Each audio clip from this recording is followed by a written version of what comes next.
Hello, my name's Olurotimi Osha. I like talking about American presidents, and I'm going to continue my discussion on our 35th president. What I'm doing is debunking conspiracy theories that regarding his assassination. So I started off debunking the conspiracy theory that the mob, that's the mafia, uh, conspired and had President Kennedy assassinated. I've done a number of videos debunking that. Now I want to get into the part of the CIA. There's also, of course, there's been uh, the allegations or the conspiracy theory that the CIA and the mafia, cooperated to have JFK assassinated. I've done videos, debunking that as well. And so now I'm going to get into this CIA. But the thing is, I want to make these videos more succinct and a little bit a little bit shorter, and so I could just be more incisive as I'm discussing, the theories. And what I'm discussing is in the public domain. And what I do is sometimes I might give my own analysis or opinion, or they're just things that people have written about. Like there's a lot of information out there. So today, of course, I'm going to be debunking, the conspiracy theory that the CIA assassinated JFK.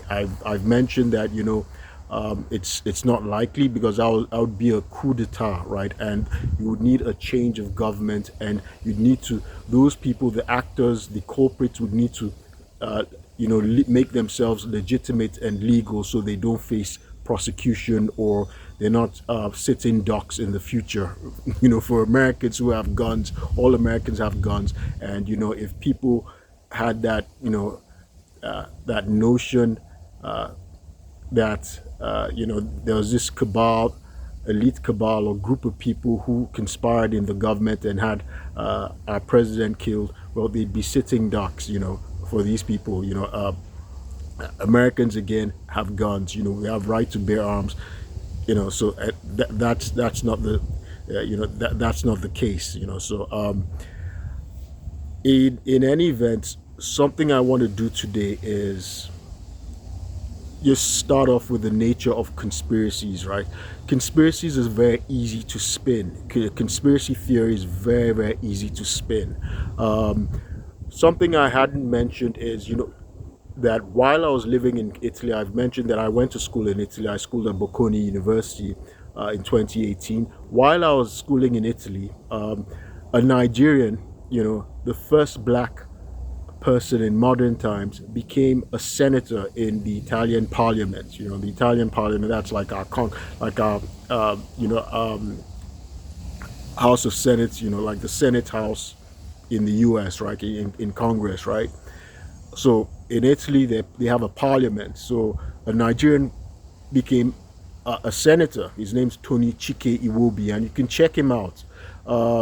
He's a black guy. He was born in Nigeria, but he went to Italy, to school. And in any event, he became a senator while I was there. He was a senator, the first black guy in modern times, I guess, to become a black Italian senator, right? While I was there. Now, interestingly, um, in the state of Maryland, I've lived in the state of Maryland when Wes Moore became the first black governor of the state of Maryland. Wes Moore is a black American. He became governor. He's currently governor in the state of Maryland, and he became governor while I was living there, right? While I was living in the state of Maryland when he was elected as governor, right? Now, at the same time, when the first black governor, David Patterson, the first black governor of New York, when he took office, when he assumed the position as governor of New York, I was actually living in New York at the time. He was governor between 2008 and 2011. He um, he succeeded Elliot Spitzer when Elliot Spitzer resigned due to a scandal in New York. And so the first black governor of New York, David Patterson, he was governor while I was living in New York, right? Also, um, when the first black governor in Massachusetts, right, became governor, his name's Deval Patrick. I learned not many people know that Massachusetts has had a black governor in modern times. Yes, Deval Patrick became governor while I was living there, right? I lived in Massachusetts between 2006 and 2009, and Deval Patrick became governor while I was living there, right? Isn't it funny? So in modern times, where there have been all three black governors in America, I've been there when they became governors, while they were president, while they became governor, right? Well, and we've had one black president in America. I was living in America when Barack Obama became governor. When Barack Obama became president in America. That was in 2008, right? So I was in America when Barack Obama became president. So isn't that funny? So I've been around in places at the particular times when black people became leading political figures. I was, the only black senator in modern times was elected as senator in Italian parliament. I was living in Milan in Italy. When Barack Obama, the only black American president, became president, I was living in America, right? I'm still living in America. And when Deval Patrick, the only black American to become governor of Massachusetts, when he became governor, I was living in Massachusetts. The same thing in New York when David Patterson became governor. And these are facts I'm telling you, right? They're all facts. They're not lies, right? When David Patterson, the only black man to be governor of New York, when he became governor, when he was a governor, I was actually living in New York. And the same thing, Wes Moore. When Wes Moore became governor of Maryland, he's still the current governor. He's the incumbent governor of Maryland. He's the only black person to become governor, to be governor of the state of Maryland. I was living in the state of Maryland when he became governor as well. So a conspiracy theorist will say that I am involved in an international conspiracy, or I'm involved in some kind of cabal, or I have the capacity to install black politicians in high political positions in America and even as far as Italy, right? That's what a conspiracy theorist would do. So the same thing, I pointed out how, Lee Harvey Oswald, when they started digging into his background, and they found that, well, his uncle had worked in one of the bookie joints owned by Carlos Marcello. Therefore, there was this, he must have been involved in some kind of conspiracy with Carlos Marcello to kill JFK, right? And, hey, some things just occur randomly, right?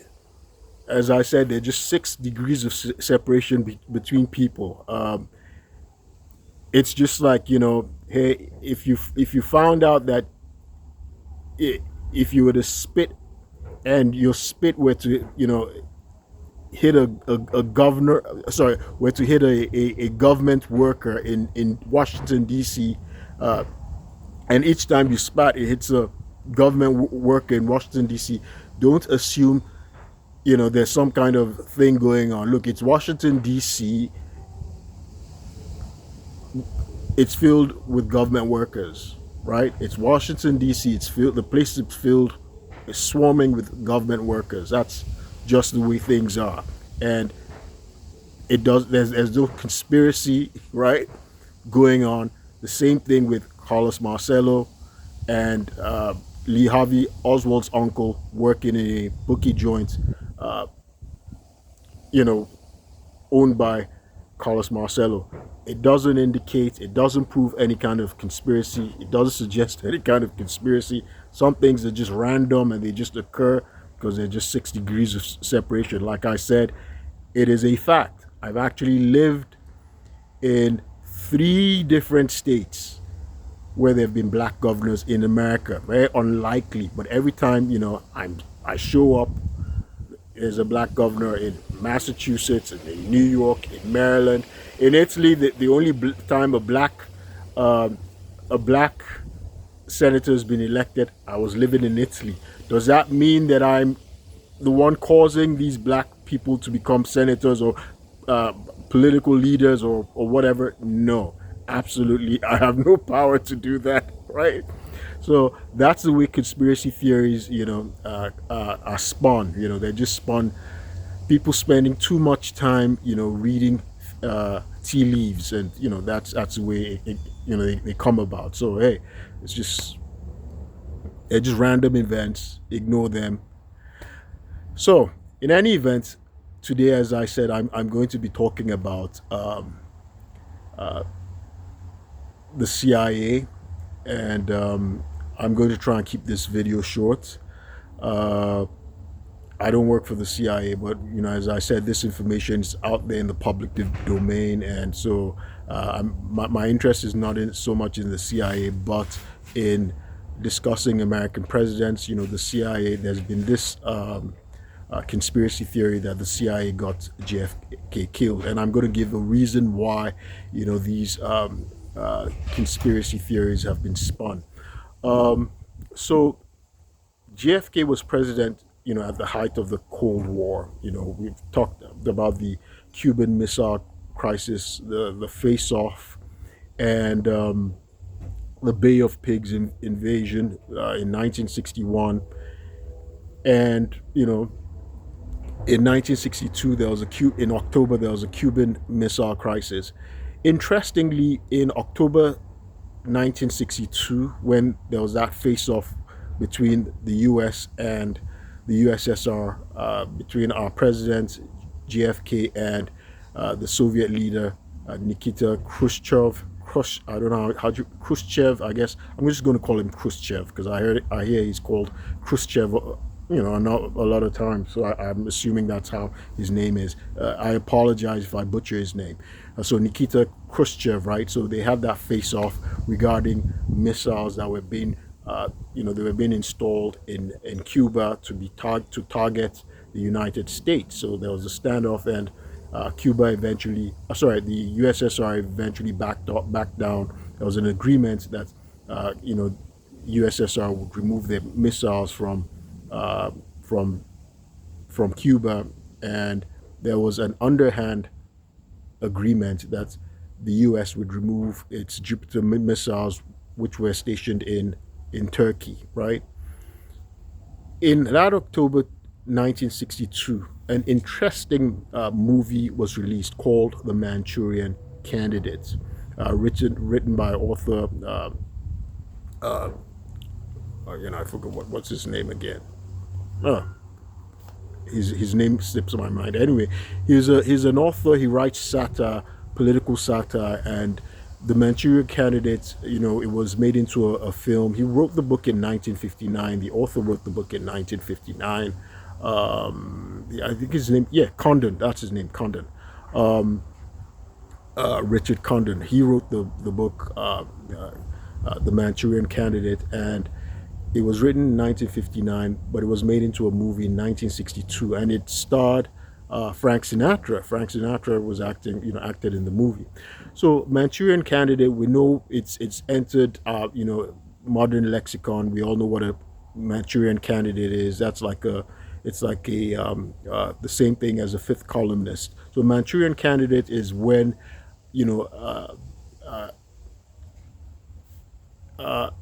there's a puppet, like an agent of an enemy state, right? An enemy state, they're able to slip in an agent to infiltrate, a country, and he serves like a sleeper agent to be activated later on. And it's based on this movie, this book, The Manchurian Candidate.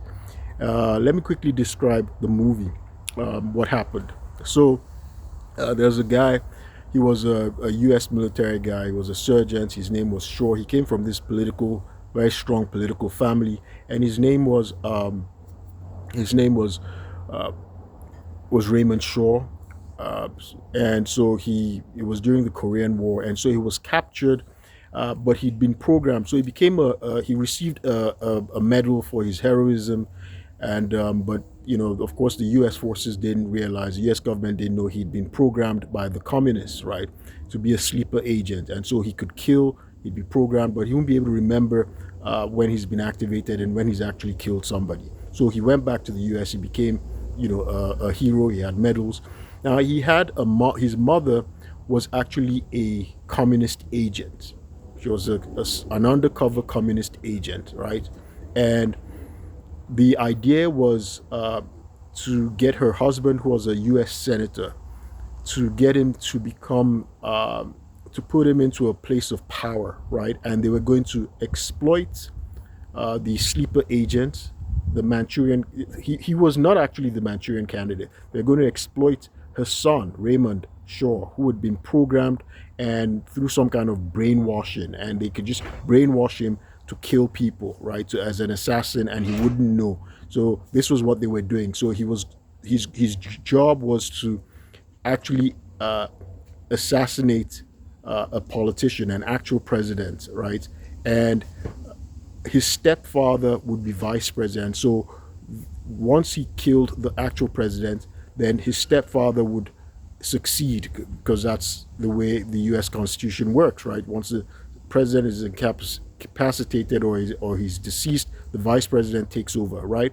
So this Sergeant Shaw, right, who was brainwashed, was going to kill an actual president, and then the vice president would now take over. The vice president was his stepfather, so he wasn't in on what was going on. His stepfather was actually an anti-communist. He was like accusing everybody of being a communist agent. He was accusing the Department of Defense that they were that it was infiltrated with all sorts of communists. So he, just like the Joseph McCarthy era scare, right? There was this Joseph McCarthy was a U.S. senator. He was kind of nuts and accusing everybody of being a communist, and so that was the McCarthy era scare. So the author, sort of was representing Joseph McCarthy, was using this guy to represent the McCarthy era.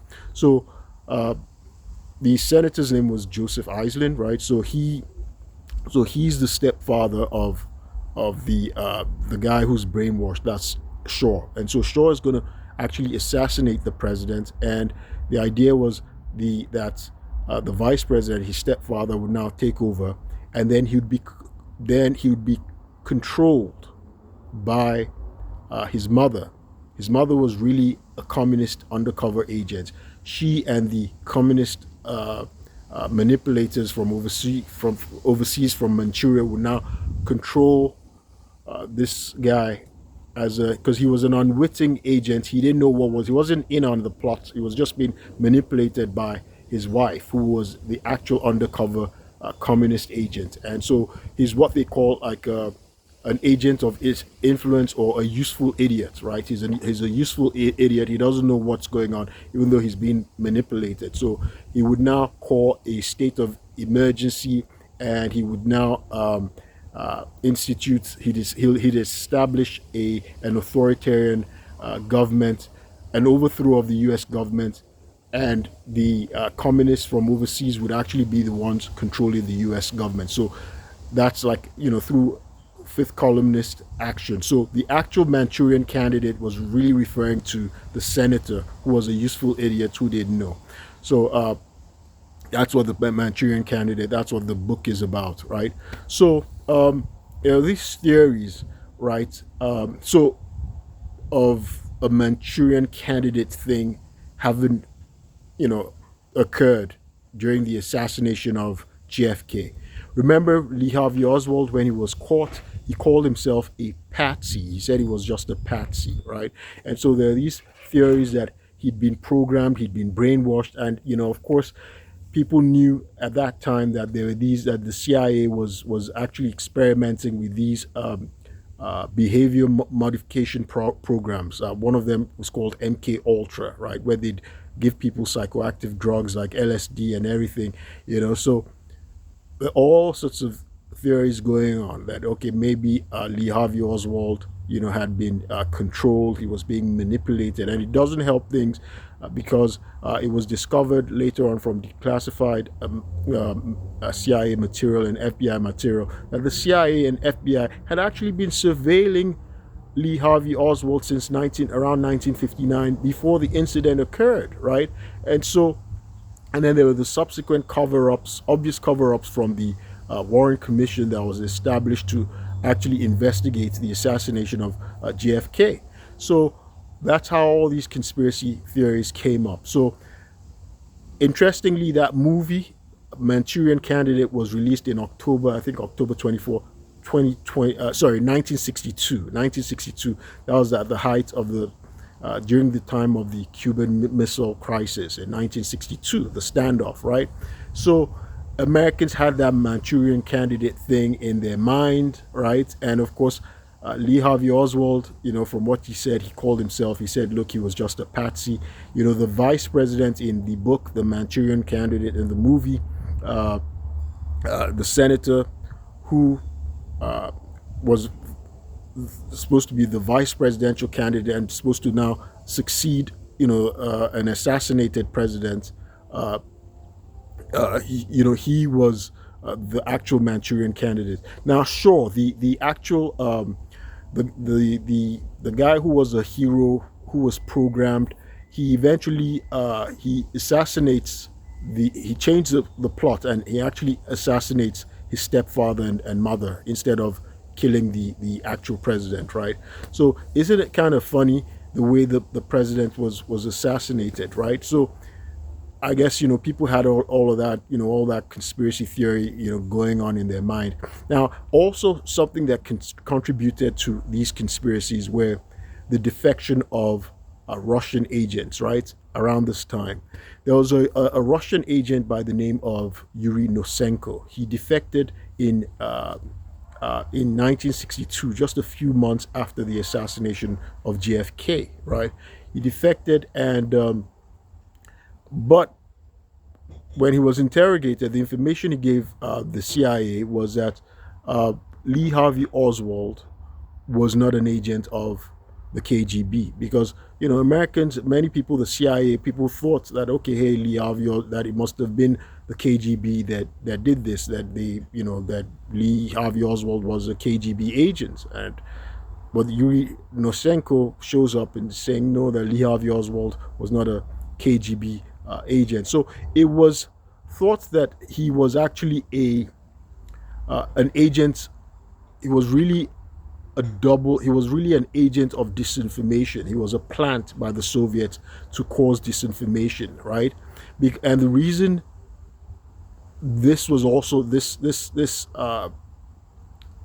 theory was also raised was because of another Soviet defector, KGB defector, who had come in earlier. He was he was born in Soviet Ukraine. His name was Anatoly Golitsyn. He had defected in 1961, right? Now, he started to provide a lot of information. Some of them turned out to be true, right? For instance, he was the one who provided information and exposed the Cambridge Five. So these were people who had infiltrated the top echelon of the British Secret Intelligence Service, the MI6. One of them was Kim Philby, and there were several people. They're known as the Cambridge Five. So he provided information exposing them. So the CIA at that time thought this guy was reliable. Now, this guy Golitsyn, one of the other things he also provided, information he provided regarding KGB operations, was that the KGB was going to be sending, they had a plan to send fake defectors who would be providing the CIA and the US government fake information, disinformation, to just destabilize them. And so, and that was a reason why they thought that Yuri Nosenko, who came and was providing information saying that no, that Lee Harvey Oswald was not a KGB agent, that the KGB didn't find him useful because they thought he was mentally ill, he was unstable, right? So that was the reason why the CIA thought, okay, this guy was not a KGB agent, but again, Anatoly Golitsyn had come in earlier in 1961 saying that no, that the KGB is actually going to infiltrate the US and send fake defectors and the objective was to provide disinformation, provide false information, right? And so I'm going to get into that later on, so I'm just going to detail some of the, the dubious narratives provided by Golitsyn. So Golitsyn's information now created this paranoia, especially amongst one guy called James Jesus Angleton, who was the chief of the counterintelligence office, right? James Jesus Angleton was described as the most powerful unelected official in the U.S. For 20 years, he was actually the head of the U.S. CIA's counterintelligence unit. So he was a powerful guy. So Angleton fully accepted and believed Golitsyn's information regarding the infiltration of the CIA and British intelligence with Soviet moles, right? So there was now this like witch hunt in the CIA, and a lot of people's careers were destroyed around this time. One of the information that Golitsyn provided was he accused a British Prime Minister, Harold Wilson. He said he was actually a Soviet mole or an agent of influence. In fact, he said he was actually a mole. He used to provide the communists, the KGB, with information, was a KGB informer, and his objective was to, destabilize the system and make the UK a pawn of the Soviets. Now, British intelligence, MI6, they believed this. They started investigating this British Prime Minister so much that there were several attempts to actually overthrow his government, right? The British intelligence tried to overthrow the government of Harold Wilson. At the time, Harold Wilson in 1963 was actually the leader of the British Labour Party. And this Golitsyn, he claimed that the predecessor of Harold Wilson was actually assassinated by the KGB. His name was Gateskill. He was the leader of the Labour Party at that time.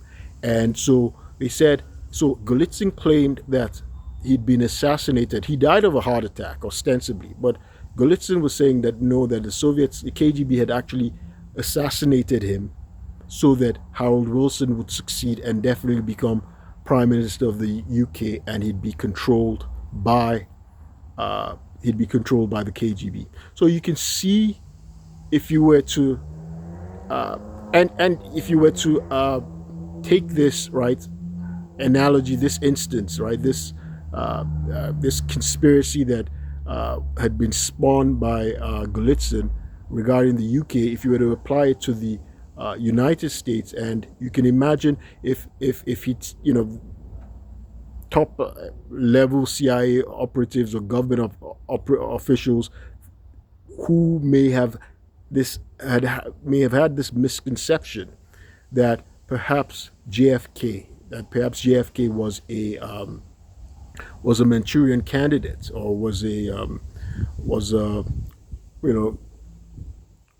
being controlled by the Soviets. By the way, that's not credible, right? The JFK, there's no credibility to that whatsoever. But imagine if they could believe this, if British intelligence could believe this of Harold Wilson, that he was some kind of, Soviet mole. Perhaps there were some people who may have had that idea, that is it possible that some people had the notion that JFK was actually a plant, because JFK came from a very wealthy family. He'd lived in the UK. The UK was infiltrated by communists. I've talked about the Cambridge Five, right? He lived and briefly in the United Kingdom when his father was ambassador to the court of St. James. That's Joseph Kennedy. He'd been ambassador. And of course, JFK himself was a hero. He's the only president who had a Purple Heart, right? Imagine if somebody was spreading disinformation within the CIA that JFK may have been some kind of mole. Or if Oswald had been brainwashed, if it was possible that JFK was some kind of mole, some kind of plant. We don't know. We'll never know because Jack Ruby killed Lee Harvey Oswald 2 days after his assassination of JFK in November 24. On November 24th, 1963. JFK was assassinated November 22, 1963. We'll never know, right? JFK, of course, we know that top echelons of the CIA were disaffected by JFK's increasing détente towards the Soviets, right? But JFK wasn't showing anything in his policy that suggested that he was going to be manipulated by the USSR.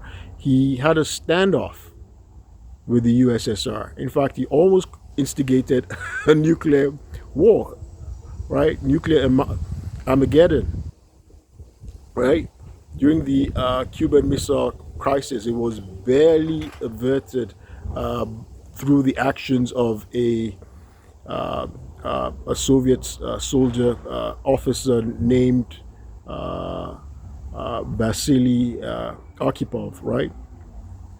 Just narrowly. You can read more about Vasily Arkhipov and the incidents regarding the Cuban Missile Crisis. I can discuss that later on. I've actually mentioned it earlier, but I don't want to digress. So there were all these conspiracy theories and rumors and paranoia regarding the infiltration of the U.S. government and top echelons of U.S. agencies with moles around this time. And Golitsyn had been one of the people who fueled it because he provided some useful information, right? Some useful information that caught Kim Philby and the rest of the Cambridge Five, some of them. A guy, in fact, one of the Cambridge Five, but this was revealed later on during the era of Margaret Thatcher. His name was Anthony Blunt.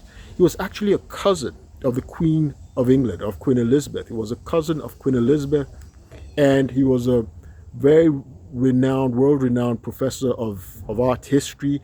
And he actually had a position at court because I think he was the surveyor of royal art or whatever, But he had a very significant position, and he was a knight. He was Sir Anthony Blunt, right? And he was actually a KGB spy, So there was that concern at that time that the U.S. government's top echelon had been infiltrated, that there were Manchurian candidates and there were sleeper agents. So sleeper agents, and there were many of them. The Soviets were very masterful. The KGB, they were very masterful in doing this, in cultivating, human intelligence. I guess that's what it's called in the espionage world. So there's human intelligence, which the Soviets surpassed the United States Intelligence Service in. That's the CIA.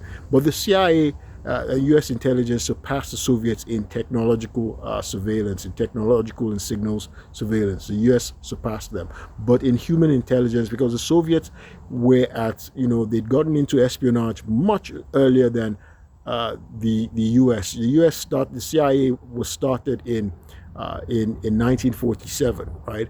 But the Soviets had already had, the Cheka during the time of the Bolshevik Revolution in 1917, and there were earlier versions during the Tsarist regime. The Soviets had the Tsarist regime, the Russian government, they'd long had a sort of state police system, right? The U.S. is an open society. We haven't had the state police system, and that was another thing that happened during the paranoia of the infiltration of the moles, which James Angleton, who was chief of counterintelligence, which he sparked off. He suffused the environment with this paranoia, so that he was reading. The CIA was reading. He was the one who led it. They were reading the mail of American citizens without a warrant, which is illegal, and that was what led to his firing in 1974. The CIA director, Colby, he fired Angleton in 1974 when it came out that he was actually reading U.S. mail. They were intercepting and reading U.S. Mail, the mail of American citizens, which is illegal, right? It violates our Fourth Amendment rights. So, but that's not the situation in that was not the situation in the USSR. It was a police state, right? And so the CIA started in being rivals, in being rivals to being engaging in this espionage war with the USSR. They started adopting some of the treacherous, some of the invidious methods of the Soviet Union, just like the behavior modification techniques. The CIA through MK Ultra started experimenting in ways that it could control people without their knowledge and have them assassinate people, right, using LSD. In fact, there was a CIA agent who was said to have been killed by being an unwitting victim of these experiments. His name was Frank Olson, and he jumped to his death. Later on, it was discovered that his drink had been laced with LSD in a botched experiment. And of course, his family was settled about $750,000 later on. There was a settlement, and information came out later on. So these were things that the Soviet Union was already doing, right? And so the CIA was behind in human intelligence. So James Angleton, who was chief of the counterintelligence service at that time, he became really paranoid that that there was a mole in the top echelons of the CIA and the U.S. government, and so that they'd been infiltrated. This video has gotten long. I'm going to continue with this this talk of these conspiracy theories, in the CIA, and the disinformation that was going on, which may have, had a relationship or not had a relationship with the assassination of JFK. Again, I don't believe that the CIA, actually had JFK assassinated. There was a lot of disinformation. Again, there's a CIA director, James Woolsey. He was CIA director during the Clinton administration. He's written a book saying that the Soviets had JFK assassinated. Again, the KGB, they were masters of disinformation, right? So this was something that they did very effectively, and they sent lots of sleeper agents. A sleeper agent is when they send a spy, right? They infiltrate their target country with a spy, and he assumes a false identity, somebody's identity. An American, for instance, if they send a sleeper agent to America, it assumes a real American's identity, but that person is probably dead, and they've been able to grab that person's real documents, and they now, they're deactivated.